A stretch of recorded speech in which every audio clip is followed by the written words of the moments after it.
दोस्तों, गौतम बुद्ध की शिक्षा हर किसी के जीवन को नई दिशा दे सकती है। अगर आप ही इसे मानते हैं तो कमेंट्स में नमो बुद्धाय लिखना मत भूलिए। एक समय की बात है, नगर में एक व्यापारी रहता था। अपने और अपने परिवार के भरण पोषण के लिए वह नमक का व्यापार करता था। उसके परिवार में पत्नी और 2 पुत्र थे।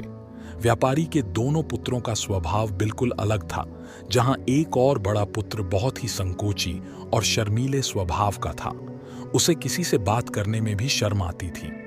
वही उसका छोटा पुत्र बहिर्मुखी स्वभाव वाला व्यक्ति था। वह किसी से भी अपनी बात कहने में कभी संकोच नहीं रखता था। लोग अक्सर बड़े पुत्र को भोला और बेवकूफ समझते थे। कई बार लोग उसके भोलेपन का फायदा भी उठा लेते थे और वह पलटकर कभी किसी को कुछ नहीं कहता था। व्यापारी अपने पुत्र के इस स्वभाव के कारण बहुत अधिक नाराज होता था। बातचीत न कर अपने और शर्मीले स्वभाव के कारण व्यापारी ने कई बार अपने पुत्र की पिटाई भी कर दी थी। हालांकि इस वजह से उसके पुत्र का स्वभाव सुधारने के बजाय और भी खराब हो गया। बचपन से ही बड़ा पुत्र बेहद परेशान रहने लगा था। उसके अंदर आत्मविश्वास की कमी हो गई थी। परीक्षा में वह आते हुए प्रश्नों के उत्तर भी अपने डर के कारण नहीं लिख पाता था। इस कारण उसकी शिक्षा भी ठीक ढंग से नहीं हो पाई। बड़ा पुत्र जब युवावस्था को प्राप्त हुआ, तब व्यापारी ने उसे अपने साथ व्यापार में हाथ बटाने को कहा। अपने पिता से डर के कारण वह व्यापार करने को तैयार हो गया, किंतु वह कई बार ऐसी गलतियां कर देता था जिससे व्यापारी बहुत अधिक नाराज हो जाता था। एक दिन व्यापारी किसी दूसरे काम के कारण शहर गया हुआ था। उसे समय उसकी दुकान पर बड़ा पुत्र बैठा हुआ था। तभी कुछ लोग आए और उन्होंने बड़े पुत्र से कहा कि हमें तुम्हारे पिता ने भेजा है। उनका यह संदेश है कि इस समय दुकान में नमक की जितनी बोरियां रखी हुई है वह सब हमें दे दो। उन्होंने नमक की सभी बोरियों को शहर मंगवाया है। व्यापारी का पुत्र उनसे प्रश्न पूछने की हिम्मत जुटा ही रहा था कि वे दोनों आदमी दुकान के अंदर घुस गए और दुकान में जितनी भी नमक की बोरियां रखी थीं, सबको तांगे में रखा और लेकर चले गए। व्यापारी के पुत्र ने उन्हें रोकने का प्रयास किया, किंतु संकोच और शर्मीलेपन के कारण वह उन्हें कुछ कह नहीं पाया। उसने मन ही मन सोचा कि यदि मैं इन्हें नमक ले जाने से रोको तो पिताजी मुझ पर नाराज होंगे। कुछ समय बाद जब व्यापारी शहर से वापस आया तो खाली दुकान देखकर उसने अपने पुत्र से प्रश्न किया कि नमक की बोरियां कहां गई? यह दुकान इतना खाली खाली क्यों है? तब बड़े पुत्र ने धीमे स्वर में कहा कि कुछ लोग दुकान पर आए थे और उन्होंने मुझसे कहा कि आपने नमक की बोरियों को शहर मंगवाया है, और दुकान में से सारी बोलियां को निकाल कर लेकर चले गए। व्यापारी ने अपना सिर पीट लिया। उसने अपने पुत्र को दुकान से धक्का देते हुए कहा कि तू मूर्ख का मूर्ख ही रह जाएगा। वे लोग तुझे बेवकूफ बनाकर सारा सामान ले गए। तुमने मेरा बहुत भारी नुकसान करवा दिया। यहां से दूर भाग जाओ और घर वापस मत आना। यदि तुम वापस आए तो मैं तुम्हें पीट पीट कर सीधा कर दूंगा। व्यापारी का बड़ा पुत्र इस बात से बेहद दुखी हुआ। एक बार फिर उसके शर्मीले स्वभाव के कारण उसके पिता उसे और अधिक नाराज हो गए। साथ ही व्यापार में भी इतना नुकसान हो गया। उसे समय नगर के सभी लोग व्यापारी के पुत्र पर हंस रहे थे और उसका मजाक बना रहे थे। उसे बहुत अधिक शर्मिंदगी महसूस हो रही थी। यही वह समय था जब उसने सोच लिया कि अब उसके जीवन में कुछ भी ठीक नहीं हो सकता है। वह सदैव मूर्ख का मूर्ख ही रह जाएगा और इस समाज में रह रहे लोगों के साथ कदम से कदम मिलाकर कभी नहीं चल पाएगा। व्यापारी का पुत्र नगर से बाहर आ गया और एक नदी के किनारे बैठकर खूब रोया। गहरे पानी को देखकर उसके मन में विचार आया, अब उसके जीवित रहने का कोई फायदा नहीं है। उसने सोच लिया कि आज वह इस नदी में डूबकर अपने आप को समाप्त कर लेगा। असफल जीवन जीने से अच्छा है कि वह स्वयं को समाप्त कर ले। उसने जैसे ही नदी में छलांग लगाई, एक बौद्ध भिक्षु ने उसे बचा लिया और नदी से बाहर निकाल कर ले आए। व्यापारी का पुत्र बौद्ध भिक्षु पर नाराज होने लगा और कहने लगा कि तुमने मुझे क्यों बचाया? मैं इस असफल जीवन को जीना नहीं चाहता। बौद्ध भिक्षु ने उसे समझाया कि जीवन एक ही बार मिला है और यदि तुम जीवित ही नहीं रहोगे तो असफलता को खत्म करके सफल कैसे बनोगे? तब व्यापारी के पुत्र ने कहा कि मेरे जीवन में बहुत अधिक समस्याएं हैं। यह सभी समस्याएं मेरे संकोची और शर्मीले स्वभाव के कारण हुई हैं। मैंने अपने पिता का नुकसान करवा दिया। मैं एक अच्छा पुत्र नहीं हूं। अपने स्वभाव के कारण मैं शिक्षा ग्रहण भी नहीं कर सका। यह सारा संसार मुझे मूर्ख समझता है। क्या किसी मूर्ख को इस संसार में जीने का अधिकार है? तब बौद्ध भिक्षु ने कहा कि तुम्हारे इस प्रश्न का उत्तर तो मेरे गुरु ही देंगे। चलो, मैं तुम्हें मेरे गुरु से मिलवाता हूं। व्यापारी के पुत्र ने कहा कि मैं किसी से बात नहीं करना चाहता। आज वह अपना जीवन समाप्त कर लेगा। किंतु बौद्ध भिक्षु के बार बार समझाने के बाद वह उनके साथ जाने और उनके गुरु से मिलने के लिए तैयार हो गया। बौद्ध भिक्षु व्यापारी के पुत्र को आश्रम की ओर लेकर गए। वहां पर व्यापारी के पुत्र ने देखा कि एक व्यक्ति पेड़ के नीचे ध्यान मग्न बैठे हुए हैं। तभी बौद्ध भिक्षु ने कहा कि यह हमारे गुरु गौतम बुद्ध हैं। दोनों ने गौतम बुद्ध को प्रणाम किया।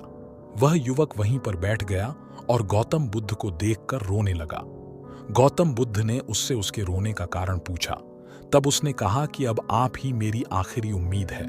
यदि आप मेरी समस्या का समाधान नहीं करेंगे तो मेरा यह जीवन समाप्त हो जाएगा। गौतम बुद्ध ने व्यापारी के पुत्र से उसकी समस्या के बारे में पूछा। तब उसने बताया कि किस प्रकार वह बचपन से ही शर्मीले और अंतर्मुखी स्वभाव का है। इस कारण लोग उसे मूर्ख समझ लेते हैं और उसके पिता भी उसे प्रेम नहीं करते। तब गौतम बुद्ध ने युवक को शांत करते हुए कहा कि मेरे पास तुम्हारी समस्या का समाधान है। तुम्हारा जीवन बहुत ही आसान हो सकता है। तब युवक ने कहा कि क्या सचमुच ऐसा हो सकता है? आप बहुत ही महान व्यक्तित्व प्रतीत होते हैं। आपके तो कई शिष्य हैं। हे गुरुदेव, मैं भी आपका शिष्य बनना चाहता हूं। क्या आप मुझे अपने शिष्य के रूप में स्वीकार करेंगे?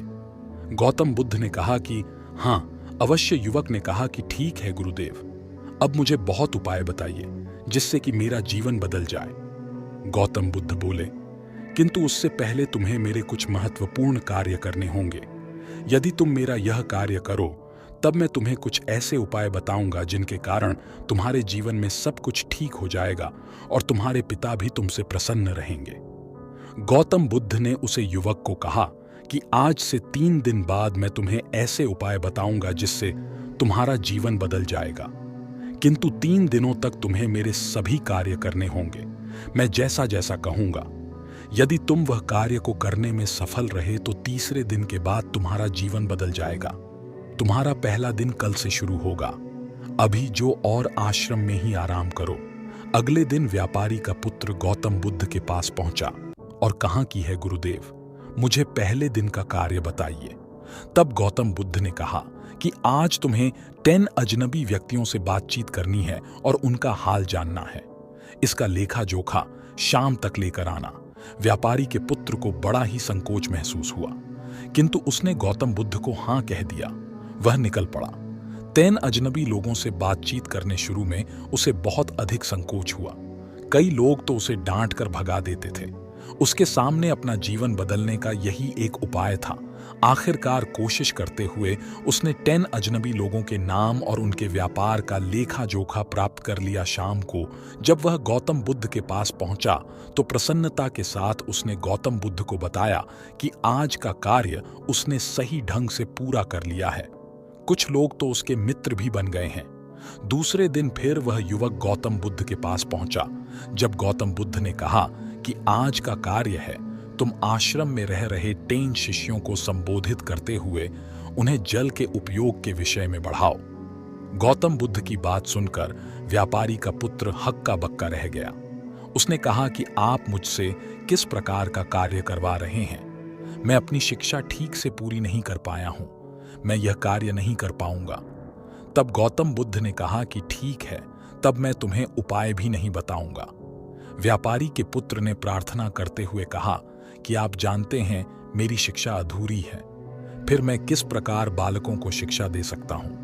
गौतम बुद्ध ने मुस्कुराते हुए कहा कि यहां सिर्फ मैं जानता हूं कि तुम्हारी शिक्षा अधूरी है, वह बालक नहीं जानते। तुम रोज अपने जीवन में जल का उपयोग करते हो। यही सब बातें जाकर उन बालकों को बतानी है। आखिरकार व्यापारी के पुत्र के पास कोई रास्ता नहीं बचा। हिम्मत उठाकर वह उन बालकों के पास पहुंच गया। शुरू में तो उसके हाथ पैर कांप रहे थे, किंतु आखिरकार उसने जल की विशेषताओं के बारे में बताना प्रारंभ कर दिया। उसने बालकों को जल की 5 विशेषताएं बताई और जल्दी से वहां से भाग आया। गौतम बुद्ध के पास आकर उसने कहा कि बहुत अधिक डर लग रहा था, किंतु मैंने बालकों को जल की 5 विशेषताएं बता दी हैं। गौतम बुद्ध ने कहा कि जाओ, एक बार फिर कोशिश करके आओ। व्यापारी का पुत्र ने एक बार फिर हिम्मत जुटा और बालकों को जल के विषय में पढ़ना शुरू किया। इस बार व्यापारी के पुत्र को बिल्कुल डर नहीं लग रहा था। पूरे आत्मविश्वास के साथ बालकों को शिक्षा दी। तब गौतम बुद्ध ने युवक की प्रशंसा करते हुए कहा कि तुम अवश्य ही साहसी हो। गौतम बुद्ध से शाबाशी सुनकर वह युवक बहुत अधिक प्रसन्न हुआ। युवक तीसरे दिन जब गौतम बुद्ध के पास आया तो गौतम बुद्ध ने उससे कहा कि आज का कार्य तुम्हें थोड़ा अजीब लग सकता है, किंतु आज तुम्हें अपने पिता से मिलने जाना है। गौतम बुद्ध की यह बात सुनकर वह युवक बहुत अधिक डर गया। उसने कहा कि नहीं नहीं, मैं अपने पिता के सामने नहीं जाऊंगा। गौतम बुद्ध ने कहा कि ठीक है, तब मैं तुम्हें उपाय भी नहीं बताऊंगा। आखिरकार उस युवक को गौतम बुद्ध की बात माननी पड़ी। गौतम बुद्ध ने उसे समझाया कि अपने पिता के पास जाकर उनसे क्षमा मांगना और कहना कि तुम्हें एक और अवसर दे ताकि तुम स्वयं को बुद्धिमान साबित कर सको। उस युवक ने बड़ी हिम्मत के साथ अपने पिता का सामना किया और उनसे क्षमा मांगी। आखिरकार व्यापारी ने अपने पुत्र को क्षमा कर दिया और उसे दूसरा अवसर देने के लिए तैयार हो गए। व्यापारी का पुत्र गौतम बुद्ध के पास आया और उसने जब उपाय के बारे में जानना चाहा, तब गौतम बुद्ध ने कहा कि तुमने स्वयं ही अपना उपाय खोज लिया है। तुम किसी से बात नहीं कर पाते थे, शर्मीले थे, सब कुछ तुम्हारे मन में बैठा हुआ डर था। हम कितने आत्मविश्वासी हैं, कितने शर्मीले और हमारे अंदर कितना डर है, यह सिर्फ हमें पता होता है, बाहरी दुनिया में किसी को नहीं पता होता है। बाहरी दुनिया में हम स्वयं को जिस प्रकार का दिखाते हैं, लोग हमें उस प्रकार का समझते हैं। अगर तुम आत्मविश्वासी नहीं हो तो भी अनजान व्यक्तियों के सामने यदि आत्मविश्वासी होने का अभिनय करो तो किसी को पता ही नहीं चलेगा कि तुम कौन हो। वह युवक समझ चुका था कि गौतम बुद्ध उसे क्या बताना चाह रहे हैं। गौतम बुद्ध को धन्यवाद किया और उनसे वादा किया कि वह जीवन में सफल होकर दिखाएगा। दोस्तों, यह वीडियो पसंद आई हो तो इसे लाइक जरूर करें और चैनल को सब्सक्राइब करना ना भूलें। आपके आसपास भी कोई ऐसा शर्मिला और संकोची स्वभाव का व्यक्ति है तो उसे यह वीडियो जरूर शेयर करें ताकि उसकी सहायता हो सके।